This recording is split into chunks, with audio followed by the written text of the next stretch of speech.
Welcome to Toffee TV. It is the News Daily. Frank Lampard has praised Neil Maupay after the Everton striker scored his first goal for the club. It was a decisive goal in giving Everton their first victory of the season after beating West Ham United at Goodison Park yesterday. Maupay joined the club from Brighton during the transfer window, scored his first goal, and Frank Lampard had this to say about it.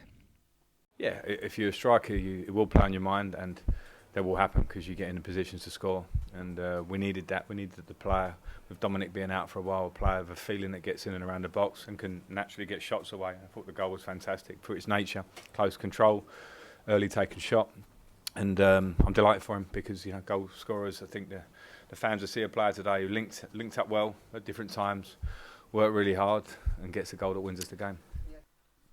Yeah, Maupay spoke after the game as well and talked about his delight after missing that opportunity against Liverpool to be able to score, you know, a big goal for Everton in his next game, and scored at the Gladys Street end as well, which is obviously always a nice thing. So hopefully he can continue to weigh in with goals, and hopefully we'll have Dominic CalvertLewin back for the next game, which is obviously Southampton away. CalvertLewin, who had been training for the last 10 days, a lot of people expected him to be in the squad, and he wasn't. And this is where Frank Lampard's take on the situation. No, we hope not. I think that the reason for taking him out today was to be, and it's my decision in talking with Dominic, was to be sure that with 2 weeks break, I didn't want to probably start him today or have to bring him on, which I think when you have to sit on the bench and then come into a game can be risky as well. We've got now a 2 week clear break to work with Dominic, and then hopefully come Southampton, I've got strikers to pick from with Dominic back in that. No. Hopefully Dom will be back for Southampton, like I said, in a couple of weeks, and get that squad stronger and stronger. And, you know, he's key to us, Dominic Calvert-Lewin. If we can keep him fit and he can get amongst the goals, he can be key to us doing, you know, having a good season this season. It was a big win, like I said, right at the start. It was our first win of the season. You know, we're now 6 games unbeaten, 5 draws, and 6 games unbeaten, 5 Premier League games, and obviously the win in the Carabao Cup as well. The fans were delighted at the final whistle, and Frank Lampard was celebrating with them, and this was his take on him celebrating with the importance of the victory with the supporters. Probably all of those things. To win a game where you're 1-0 and a team with the physicality and the quality of West Ham can pull it back, and they nearly did at the end, to be fair.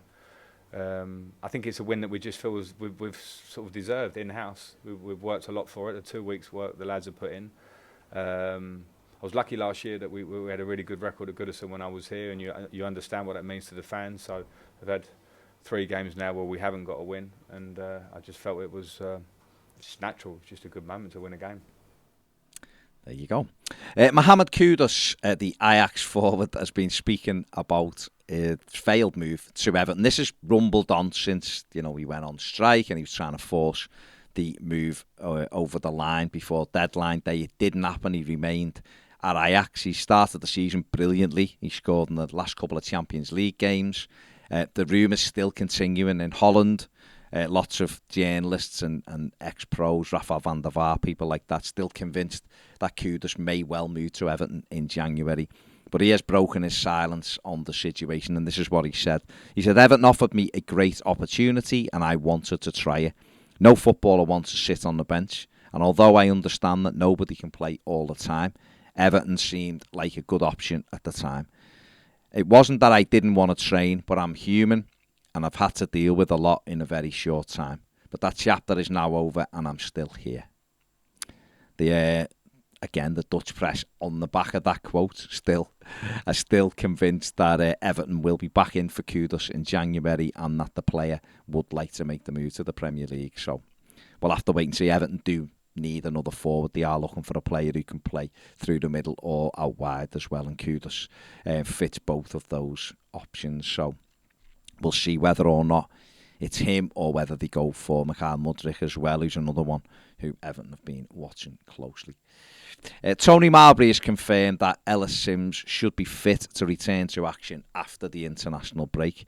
Is over the unknown Everton striker injured his toe in the win at Reading, and he missed Saturday's game A 2-2 draw at Watford. Maupay said it was touch and go whether Sims would be available for that one, but they thought with the break coming up it was best to leave it for another fortnight and make sure that he is fit and raring to go. So obviously, hopefully Ellis will be back and scoring goals and continue his development at Sunderland there. Over the weekend, Everton's under-21 side beat Brighton Hove Albion at Hague Avenue. Stanley Mills with a fine strike in the second half settled that one. Leighton Baines' under-18 side lost 1-0 at Wolves, and Everton women were in action for the first time this season, but unfortunately they went down to a single goal at West Ham United. That is it for the News Daily. Give the video a thumbs up, subscribe if you haven't, and if you want more videos, join us on Premier. The link is in the description and the QR code is on the screen now. Thanks for watching. See you later.